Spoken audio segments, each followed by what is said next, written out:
சீயோனின் பிள்ளைகள் நானும் நீங்களும் சீயோனில் வாசமாயிருக்கிற தேவனுடைய உன்னதமானவரின் மக்கள் என்று சொல்லியிருக்கிறது. உப்பு சாரமற்று போனால் எதினால் சாரமாக்கப்படும்? அது அநேகரால் விதிக்கப்படுவதற்கும் வெளியே கொட்டப்படுவதற்கும் என்று வேறு ஒன்றுக்கும் அது பிரயோஜனப்படாது. ஆண்டவர் சபையை பார்த்து, விசுவாச குடும்பங்களை பார்த்து, விசுவாசிகளை பார்த்து, ஊழியர்களை பார்த்து, நீங்கள் பூமிக்கு உப்பாயிருக்கிறீர்கள் என்று சொன்னார். உலகத்திற்கு வெளிச்சமாயிருக்கிறீர்கள் என்று சொன்னார். அநேக பாடல்களை தேவனுடைய மனிதர்கள் மணிக்கணக்காக அதற்காக ஜெபம் பண்ணி உபவாசித்து கர்த்தருடைய சமூகத்தில் பாடி அவைகளை வெளியிடுகிறார்கள். அவைகளுக்கெல்லாம் அவைகளை கற்றுக்கொள்வதற்கோ அவைகளை பாடி அவை நம்முடைய செல்போன்ல வைப்பதற்கோ இன்னைக்கு விருப்பம் இல்லை.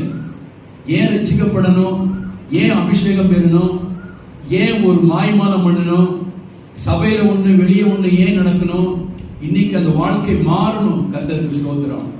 ஒரு போன் எனக்கு வரும்போது அல்லது மற்றவர்களுக்கு போகும்போது சீயோனின் பாட்டுகளை அனுப்புங்க. அல்லேலூயா. பரலோக பாடல்களை அனுப்புங்க. உங்கள் வீட்டிலே டிவியில பரலோக பாடல்கள் வரட்டும். சினிமா சீரியல் ஓடக்கூடாது. தேவனுடைய பிள்ளை ஒரு வைராக்கியம் நமக்கு வேணும். சீயோனின் பாட்டுகளை இன்னைக்கு உலக ஜனங்கள் கேட்கிறாங்க. பாபிலோனியர்கள் என்ன கேட்டாங்க? உங்க பாட்டுகளை, சீயோனின் பாட்டுகளை, தேவனுடைய பாட்டுகளை கொஞ்சம் சொல்லுங்க அப்படின்னா அவங்க என்ன சொன்னாங்க?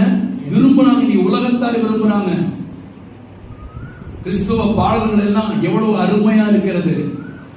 கிறிஸ்துவை ஏற்றுக்கொள்ளாத அநேக பாடகர்கள், பாடகிகள் எல்லாம் அந்த காலம் தொட்டு இந்த காலம் வரைக்கும் சீயோனின் பாட்டுகளை பாடி வைத்திருக்கிறார்கள்.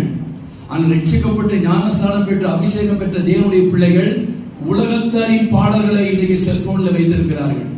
அதை பதிவேற்றிருக்கிறார்கள். எவ்வளவு வருந்தத்தக்க ஒரு விஷயமா இருக்கிறது. எப்படி மற்றவர்கள் மனம் திரும்பி கர்த்தருக்குள் வர முடியும்? இன்னைக்கு அதிலிருந்து நாம் மனம் திரும்பணும். அவைகளிலிருந்து வெளியே நம்ம வரணும். கர்த்தருக்காக வாழ்ந்த ஆண்டவருக்காக வாழணும். எங்கே இருந்தாலும் எங்கே வாழ்ந்தாலும் கர்த்தருக்காக வாழணும். வேதத்தில் வாசிக்கிறோம், நாம் உயிரோடு இருந்தாலும் மரித்தவர்களாய் இருந்தாலும் பிழைத்தவர்களாய் இருந்தாலும் நாம் கர்த்தருடையவர்களாய் இருக்கிறோம். பிழைக்கிறவர்கள் எண்ணப்பட்டாலும் மரித்தவர்கள் என்று பண்ணப்பட்டாலும் நாம் கர்த்தருடையவர்களாய் இருக்கிறோம். நாம் பிழைத்தாலும் கர்த்தருக்கென்று பிழைக்கிறோம், மரித்தாலும் கர்த்தருக்கென்றே மரிக்கிறோம். ஒரே ஒரு வாழ்க்கை தான். இயேசுவுக்காக வாழணும். இயேசுவுக்காக வாழணும். இயேசுவின் நாமம் மகிமைக்காக வாழணும். அதை தான் தேவன் நம்மத்தில் எதிர்பார்க்கிறார். சபை என்று சொன்னால் அது ஜெயம் கொண்ட சபையாக இருக்கணும்.